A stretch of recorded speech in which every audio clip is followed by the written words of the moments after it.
Welcome YouTubers, and today we are doing an unboxing of the GP Toys McGruff 926, the Liberator. This is a 1/12 size RC truck. It is four-wheel drive, 2.4 gigahertz, comes with lithium batteries. Now let's look at the truck. Let's see what's inside the box. All I can see right now is the truck.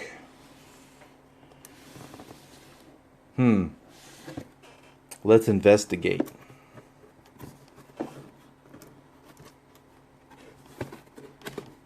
Oh, look at this.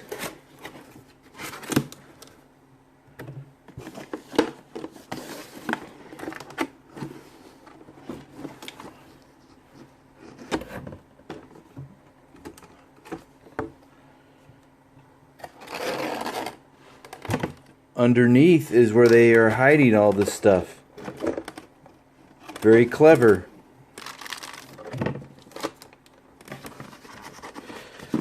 Alright, so away with the box. Let's look at the manual real quick.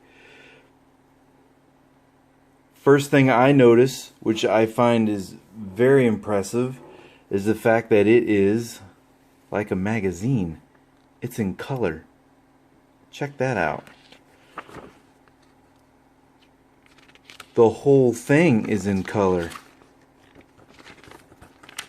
That is very impressive. Very nice.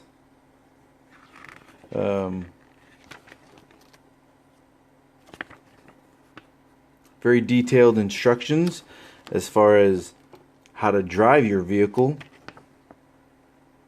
how to charge your vehicle, which, by the way, these batteries take 4 hours to charge.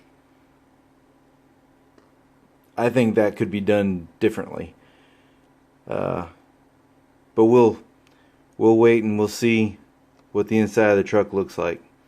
But that's the batteries that it comes with. They look like this. Shows that it comes with a Phillips screwdriver, a charging cable, charger balancer, and of course your body clips. And it also has parts. And just like the rest of the manual, your parts are in color. So if you break something, you can fix it. But wait, you're like, how can I fix it if I don't know what the vehicle looks like? Bam! There it is, in detail, taken apart, so you can put it back together. With, of course, your part numbers. This is very impressive. The manual itself is very nice. Okay, done with that. There's your charger that it comes with.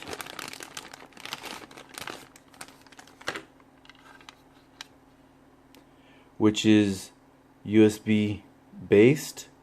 So you just plug it into a USB wall outlet or your USB charger of some kind, and you can charge your batteries. Like I said earlier, it takes 4 hours. That is no fun. Who wants to wait 4 hours for their batteries to charge? I don't. It comes with a Phillips screwdriver and 4 extra body clips.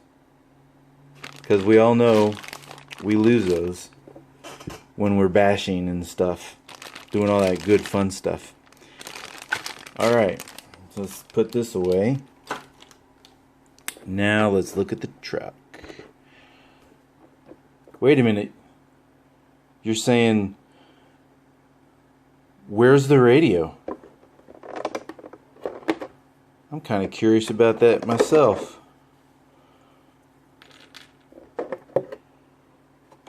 Oh, look at that. They cleverly placed it inside the vehicle to save on space. Very impressive. I will say that if you're not careful when you take it out, you could break your body post though. Let's see what this radio looks like. It's small. Normal pistol grip, minus a base actually. It is 2.4 gigahertz. What I do like about it is it only takes 2 AA's. So, but there's no telling what the type of runtime is or anything like that. It says 12 minutes. We'll see. Alright, so there's your controller. Now, I do want to point out there is no rubber grip on your steering. It's just a plastic steering wheel. Just like any other pistol grip for the most part. Here's your steering trim right here. There is no throttle trim. You can reverse your steering servo to go in the opposite direction of how you're steering, depending on if you want to do that or not. And then this right here shows that it has a slow and a normal run, almost like a high-low shifting gear. Interesting. Okay, so there's that. Now let's look at the truck.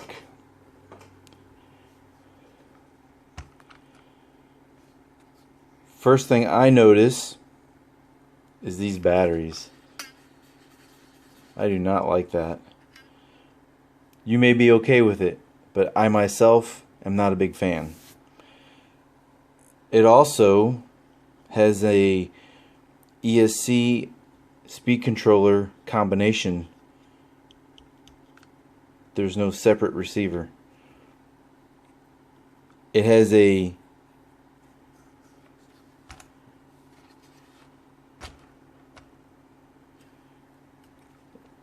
heat sink on it for the motor to help keep it cool. But I noticed my heat sink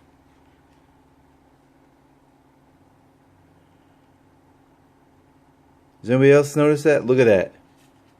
This is how it came to me. There's damage already on my heat sink. Interesting. It's not gonna affect it, but it's just something I noticed. The motor is a 390 motor. It is not a 540.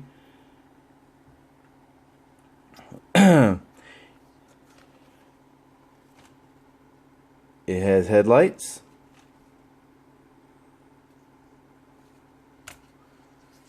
Nicely made bumper, both front and rear.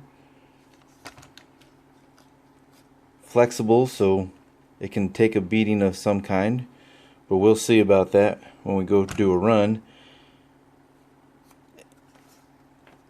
Comes with little foam washers for your body posts, so you don't scratch up the body on the underneath. Steering servo with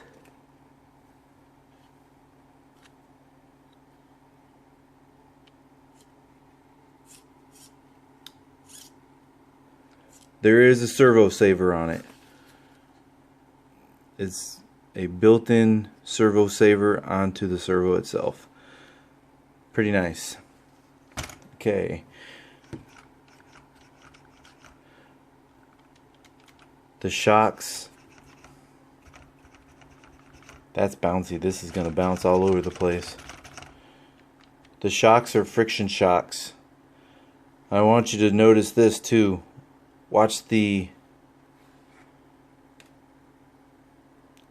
Notice the position of the front tires. Now watch them. See how they toe out when you compress it? This is very similar to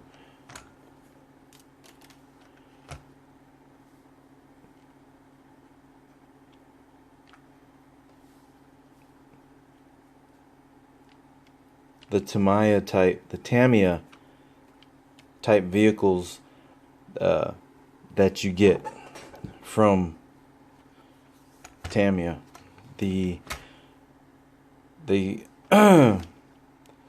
So the shocks, like I said, are friction shocks. There's no preload on them.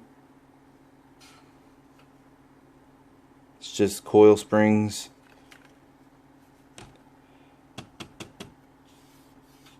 It's a nice smooth bottom. I do like that.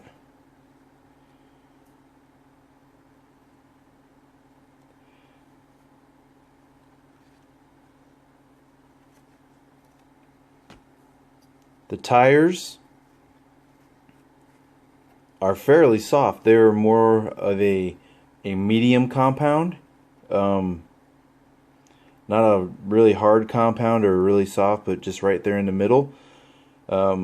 Which feels pretty good actually. They are also the Traxxas style type rim, where it's bigger in the rear and smaller up front, so it gives the simulation of a taller tire. Note right here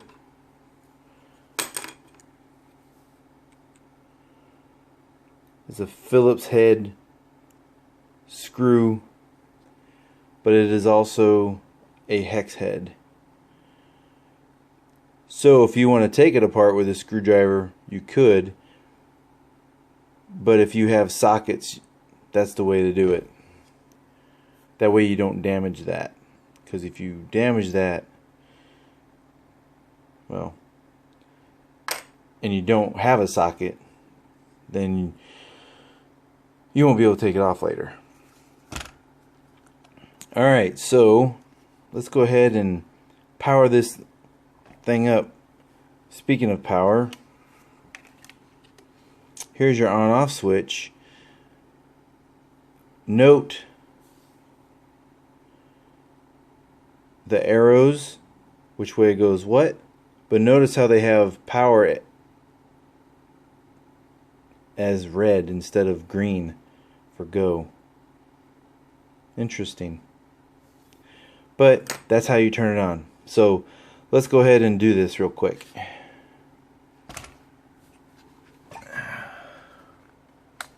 Pull out the tabs.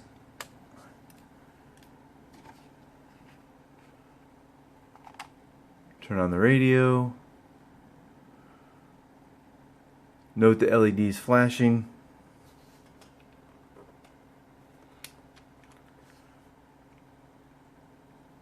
It's not flashing anymore.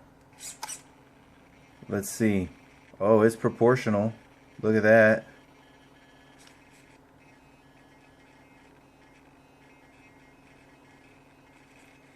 And look at that turning radius. And this is four-wheel drive. That's got a nice turn to it. Look at that. Alright.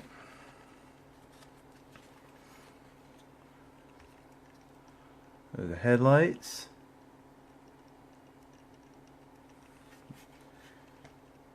And let's give it some throttle here.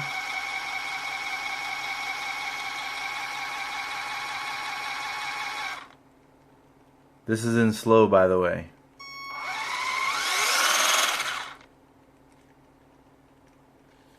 It looks as though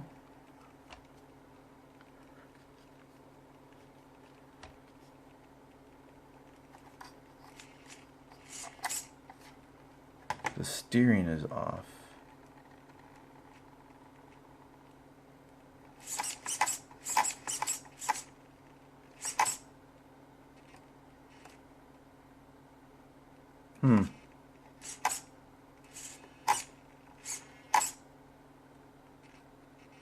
All right.